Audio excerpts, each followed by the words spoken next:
गोसो गैयै जर जबस्ति थगायनानै लांनायाथ' बियो मोनसे लासिंसिंनि बाथ्रा। गसाइगावनि गकुलकाटायाव इउपिपिएल दोलोनि सोद्रोमाफोरखौ गोसो गैयाबाबो बिपिएफ दोलोआव जयनिं जाहोनायनि गोख्रों अजद होदों इउपिपिएल दोलोनि माखासे मावथिफोरा। मोनथिनो मोननाय बादिब्ला माखासे सान सिगां गसाइगाव महकुमानि सिङाव थानाय गकुलकाटा गामियाव बिपिएफ दोलोनि माखासे सोद्रोमाफोरा फैनानै गंसे हरि मन्दिराव मन्दिरनि मुङै रां दान होनायनि थाखाय गामिनि माखासे सोद्रोमाफोरजों सावरायफैदोंमोन। बेनि उनाव सोलिफु दाननि थांनाय 4 खालारखालि मागथायाव गामियाव होनो गोनां रां दानखौ होनाय जागोन होननानै मन्दिरनि बिबानाव थानाय माखासे सोद्रोमाफोरखौ लिंनानै लांदोंमोन। बै सानखालि रांखौ होआलासे बिपिएफनि मावथि उइलियाम नार्जारिनि नुजाथिनायाव गोसो गैयाब्लाबो थगायना लांनानै माखासे इउपिपिएल दोलोनि सोद्रोमाफोरखौ बिपिएफ दोलोआव जयनिं खालामनायनि गोख्रों अजद होदों गसाइगाव जिल्ला इउपिपिएल दोलोनि लोगो आफादगिरि लकनाथ नार्जारिया। अजद होनायजों लोगोसे बिपिएफ दोलोआ बेबायदि गोसो गैयै सुबुंफोरखौ जानला मोनला थगायनानै लांनानै जयनिं जाहोनाया जोबोद लाजिथावना जादों होननानै गोख्रों रावजों सोंखारिबावो लकनाथ बिथाङा। बेनि उनाव बिपिएफ दोलोआव सोहैजानाय सोद्रोमाफोरखौ दिनै फिन इउपिपिएल दोलोआव बरायनानै लाफिननाय जायो। दिनै हठात नैबे जोंनि जारागुरि गलादाङिनि सिङाव थानाय गकुलकाटा हरि मन्दिराव बावैसो बिथांमोनहा बिपिएफनि जानानै बहाय मिटिं लाफैदोंमोन आरो बिथांमोनहा फैनानै बुंदों हरि मन्दिरनि थाखाय बहाय माबा मोनसे दान होगोन होननानै बिथांमोनहा जोंनि 4 जे वार्कारखौ बिथांमोनहा मागथाइगाव बिसिडिसिआव लिंलांदोंमोन आरो बिथांमोनहा माबा मोनसे होगोन होननानैसो लिंलांदोंमोन। खिन्थु बिथांमोनहा जोंनि जे दोलोनि मानसि 4 बिथांमोनखौ एकदम खुनु खोथा गैया बाथ्रा गैया आर'नाइ सोनानै पार्टियाव जयनिं खालामदों। दा बिथांमोनाथ' मोनथिया दा मन्दिरनि थाखाय माबा मोनसे अनुदान हरगोन होननानै बिथांमोना थांदोंमोन 4। बिथांमोननि नामा जाहैबाय नरेन्द्र राय, राम प्रसाद बर्मन आरो रमेश बर्मन, फुलकुमार बर्मन।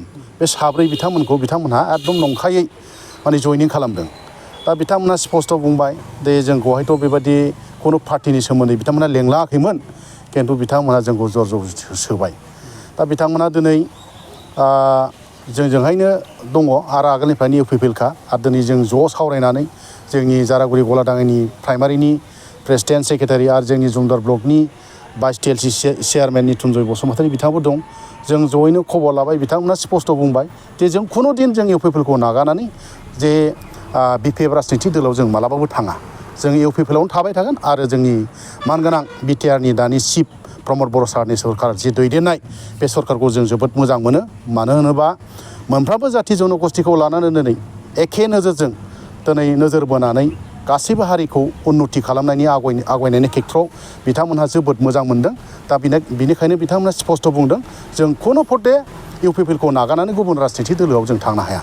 दा बेनि थाखायनो जों बिथांमोनजों दिनैहाय मोजां गाज्रि रायलायफैदों आरो बिथांमोनखौ जोङो नेम बादि इउपिपिएलनि नेमखान्थि बादि जोङो बिथांमोनखौ गांफा आर'नाइ सोनानै जोङो गामसा होनानै जोङो इउपिपिएल तरफनिफ्राय जोङो बरायफिनबाय आरोखि। बेखिनियानो दिनै।